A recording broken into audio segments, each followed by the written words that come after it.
Hey guys, it's Miss Gaddis.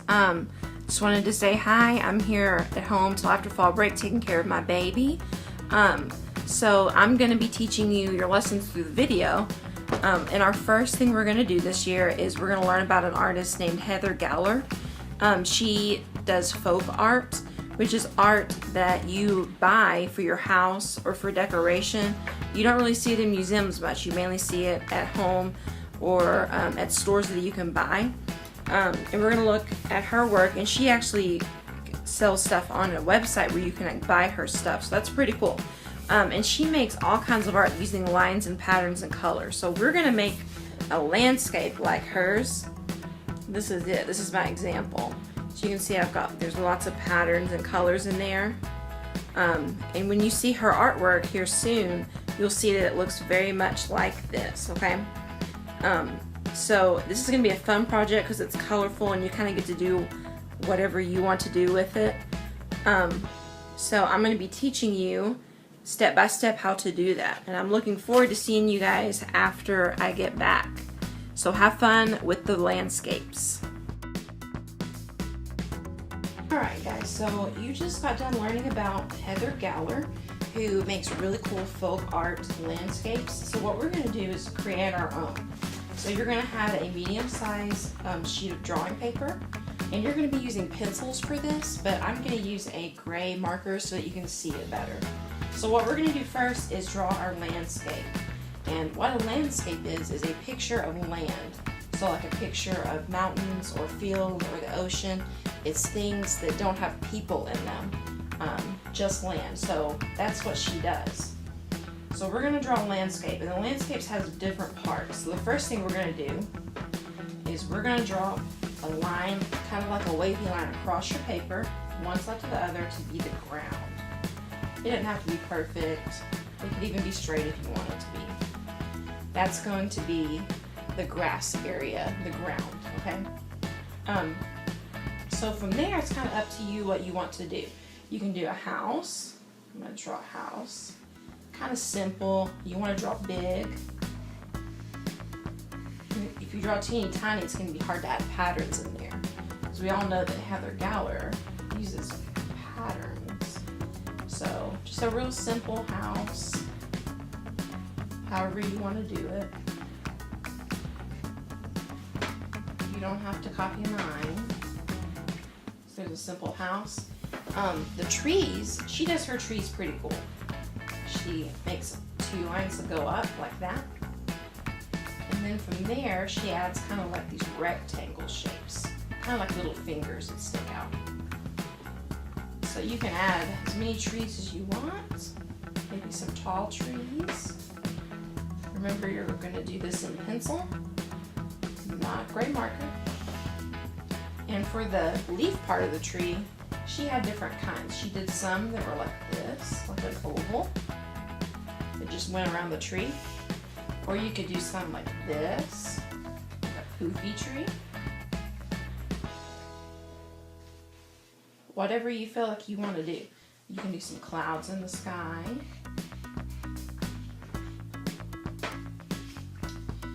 So I'm adding some clouds. Maybe some low cloud down there. So that's what I want the top of my landscape to be.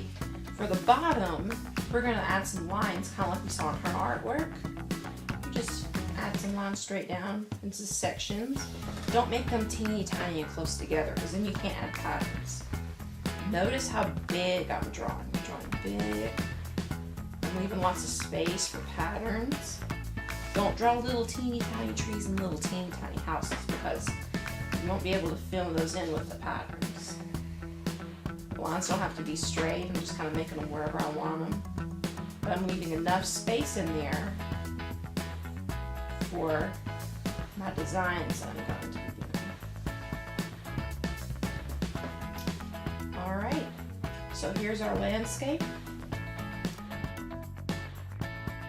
Alright guys, so the next step, we're adding patterns to our ground area, the grass area.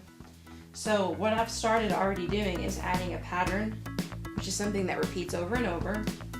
And I'm using my markers to color it in. You want to make sure we're coloring in nice and solid, not any white showing. No white at all showing. Nice and smooth, staying in the lines.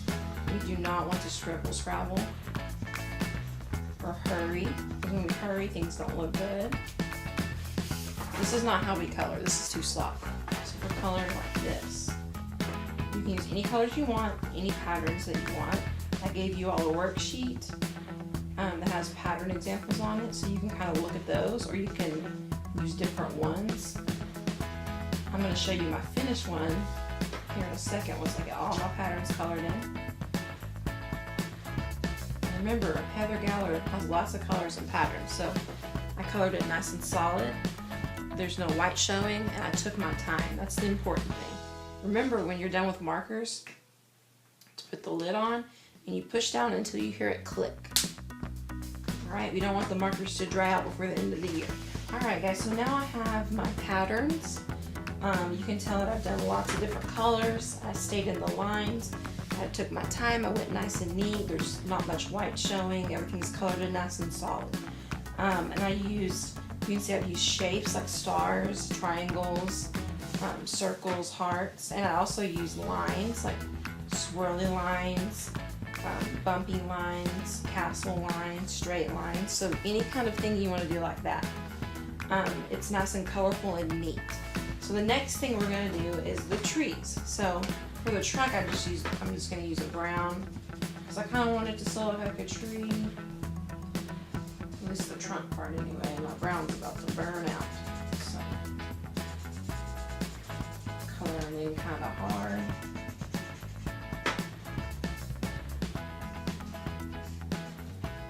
Just pretend that looks pretty good because markers are dying. And then for the outside of the tree, you don't even have to use green.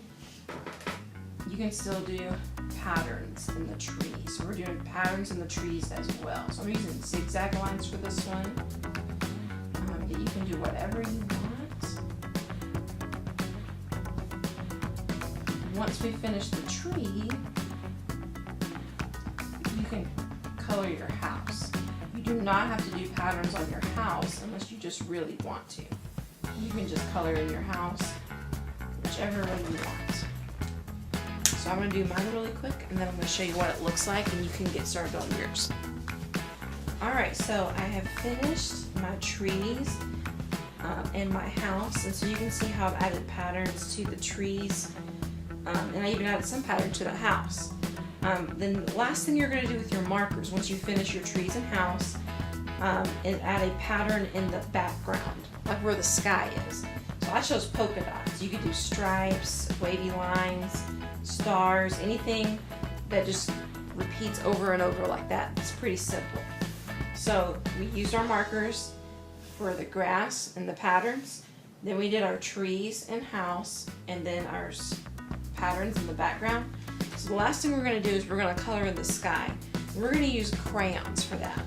You can color in the sky just one color with crayons, any color that you want, or I'm going to do like a sunset, and so I'm going to use, alright guys, so I finished the background. Notice how I used the crayons and I filled up all the space. I didn't scribble scrabble, there's no white showing. I blended the colors together. I just did that by kind of coloring like with the orange over the red a little bit. So you can blend colors together, you can use one color. But you want to make sure your color pretty light so that all the marker stands out. So this is my finished Heather Galler inspired folk art landscape. I hope you have fun making these because I know they're really colorful and it's fun making your own patterns and doing kind of what you want with these.